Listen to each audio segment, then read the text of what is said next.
Genta Mandaya, bangkitkan asa, wujudkan karya. Saya Dania dari PK 193 dan pada kesempatan kali ini saya ingin mengajak teman-teman untuk menerapkan pola hidup sehat. Organisasi Kesehatan Dunia mendefinisikan pola hidup sehat sebagai cara hidup yang menurunkan resiko penyakit serius atau tingkat kematian lebih awal. Beberapa penelitian mendefinisikan pola hidup sehat sebagai cara hidup yang tidak terpisahkan antara kondisi fisik dan mental seseorang. Pikiran yang baik dalam kesadaran mental seseorang memberikan bukti neurologis sebagai kontrol nyeri pada penyakit yang sedang diderita.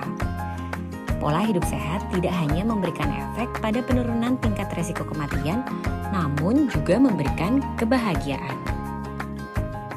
Dalam membangun pola hidup sehat, manusia dapat melakukan rutinitas sehari-hari seputar gaya hidup yang perlu dilakukan.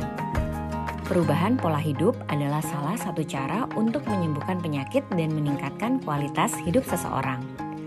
Rutinitas ini terdiri dari rutinitas yang sederhana sehingga mudah untuk dilakukan setiap hari, dapat dilakukan dengan konsisten, dan tentunya bermanfaat. Sebelum kita masuk ke jenis aktivitasnya, kita akan mengenal tahapan dalam membentuk model perubahan yang dibagi dalam 5 langkah. Tahapan tersebut adalah 1. Prakontemplasi. Seseorang merasa belum butuh untuk berubah. Yang kedua, kontemplasi. Seseorang mulai berpikir untuk berubah. Yang ketiga, keputusan dan kebulatan tekad. Seseorang mulai mengambil keputusan dan membuat rencana perubahan. Yang keempat, tindakan.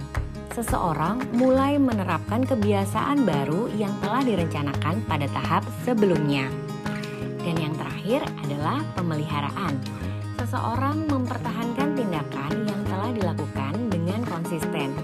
Ini adalah tahap paling menantang yang akan memberikan hasil seseorang bisa terbiasa bertindak secara otomatis tanpa paksaan, bahkan tanpa rencana, dan sudah menjadi bagian dari kesehariannya. Dalam menerapkan pola hidup yang baru ini, seseorang masih dapat kembali ke pola lama atau disebut dengan relapse.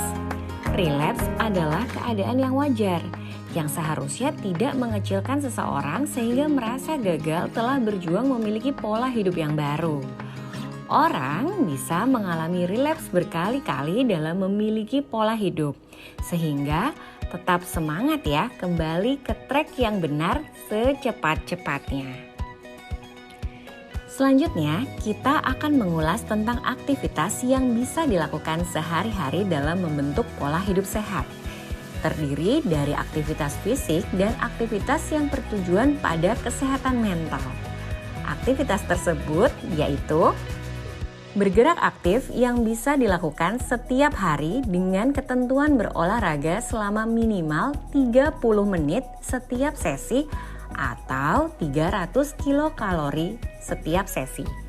Kemudian berjalan 5.000 sampai 10.000 langkah setiap harinya. Seseorang bisa melakukan aktivitas berjalan setiap harinya. Bisa disesuaikan dengan kegiatan yang sedang dilakukan. Aktivitas berjalan ini juga membuat fisik kita menjadi lebih aktif. Selanjutnya adalah bangun 1 jam lebih awal dari jadwal biasanya dan beristirahat teratur dan cukup.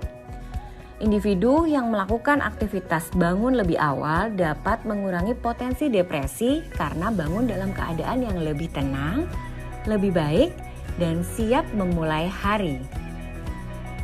Memiliki rutinitas spiritual yang baik dipercaya dapat mampu merawat pola hidup dan kesehatan secara keseluruhan.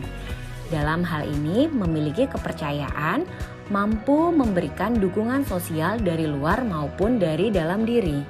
Selanjutnya, melakukan aktivitas menulis jurnal sebagai bentuk refleksi diri dan bentuk kebersyukuran. Aktivitas menulis jurnal ini adalah suatu bentuk aktivitas positif yang berguna bagi regulasi emosi dan depresi. Kemudian yang terakhir adalah mengkonsumsi makanan dan minuman yang sehat. serta memiliki hubungan yang baik dengan makanan. Makanan dan minuman yang sehat adalah yang memiliki gizi yang tinggi dan bermanfaat bagi tubuh. Seseorang harus bisa memilah makanan dan minuman yang dikonsumsi oleh tubuhnya. Terapkan pola hidup sehat. Jangan lupa untuk terus aktif bergerak meskipun kita sibuk bekerja.